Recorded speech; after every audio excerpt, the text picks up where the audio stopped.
Finance related கண்டென்ட்ல asset allocation நிறைய பேர் explain பண்ணியிருப்பாங்க. அப்போஸ் குளுக்கோஸா? அப்போஸ்ங்க, அப்போஸ்னா ஆமான்னு அர்த்தம். பேசிக்கா அசெட் அலோகேஷன் அப்படின்னா ஒரு மீல்ஸ் மாதிரி. எப்படி ஒரு மீல்ஸில் ரைஸு, சாம்பார், ரசம், பொரியல், கேடு இதெல்லாம் இருக்குமோ, உங்ககிட்ட இருக்கிற கேஷ் தான் ரைஸ்ன்னு வச்சுக்கோங்க. நீங்கள் அந்த கேஷை உங்கள் டேஸ்ட்டுக்கு தகுந்த மாதிரியான கோல்டு, ஸ்டாக்ஸு, பாண்ட்ஸு, மியூச்சுவல் ஃபண்ட்ஸ்னு பிரித்து போடுறது தான். எப்படி ஒவ்வொருத்தருக்கும் டேஸ்ட் வித்தியாசம் இருக்குமோ அதே மாதிரி தான் ஒவ்வொரு போர்ட்ஃபோலியோலையும் வித்தியாசம் இருக்கும். So asset allocation as per age பண்ணுறாங்க. உங்களுக்கு 20 வயசுனா நிறைய ஸ்மால் கேப்பில் போடலாம். உங்களுக்கு 30 வயசுக்கு மேலேனா நீங்கள் மிட் கேப்புக்கு போய்க்கலாம். நீங்கள் 40க்கு மேலே இருக்கீங்கன்னா மெயினாக லார்ஜ் கேப் எக்ஸ்போஷர் எடுக்கலாம். நீங்கள் ரிட்டையர் ஆகிட்டீங்க அப்படின்னா ஃபுல்லாக பாண்ட்ஸ் அண்ட் கோல்டுக்கு போகலாம். இப்படிலாம் நான் சொல்லுவேன்னு நினச்சிங்களா? அதுதான் கிடையாது. தம்பி காமெடி வேண்டாம், நான் சொல்லிட்டேன். நான் காமெடி பண்ணாத.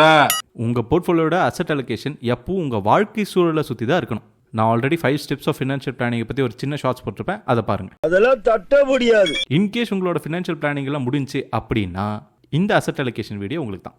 பேசிக்காக அசெட் அலோகேஷனுக்கு நீங்கள் ஆன்சர் பண்ண வேண்டியது 2 கொஸ்டின் தான். ஒன்று, உங்களோட ரிஸ்க் டேக்கிங் கெப்பாசிட்டி எவ்வளோ? இதை ஃபிகர் அவுட் பண்ணுறது ரொம்ப கஷ்டம். எக்ஸாம்பிள், ஜஸ்ட் இமேஜின், நீங்கள் ஒரு 10 லட்ச ரூபா போடுறீங்க, அது டப்புன்னு ஒரு மாதத்தில் 6 லட்சமாக ஆகுது. அந்த போர்ட்ஃபோலியோ நீங்கள் இப்போ பார்த்தீங்கன்னா உங்களோட ஃபீலிங் என்னவா இருக்கும்? பேசிக்காக அதுதான் ரிஸ்க். எல்லாம் ஒரு கனவு சித்தப்பா, அதை விடு. ஏண்டா கனவா இருந்தாலும் ஒரு நியாயம் வேணாமாடா? 2வது, நீங்கள் எதுக்காக இன்வெஸ்ட் பண்ணுறீங்க, எவ்வளோ டைம் உங்களால் இன்வெஸ்டடாக இருக்க முடியும்? இந்த 2 கொஸ்டினும் கரெக்டாக ஆன்சர் பண்ணிட்டா உங்களுக்கு தேவையான அசெட் அலோகேஷனை டிஃப்ரெண்ட் கேட்டகரிஸ்லேருந்து நீங்களே பிக்கப் பண்ணிடுவீங்க. அப்படி இல்லைனா ஒரு நல்ல அட்வைசர் கிட்ட போனீங்கன்னா இந்த 2 விஷயங்களுக்கான ஆன்சர் அவங்க கிட்டயே இருக்கும். நல்லா நோட் பண்ணிக்கோங்க, நல்ல அட்வைசர். ஐயோ ஐயோ. அவ்வளோதான், சாப்டர் க்ளோஸ்.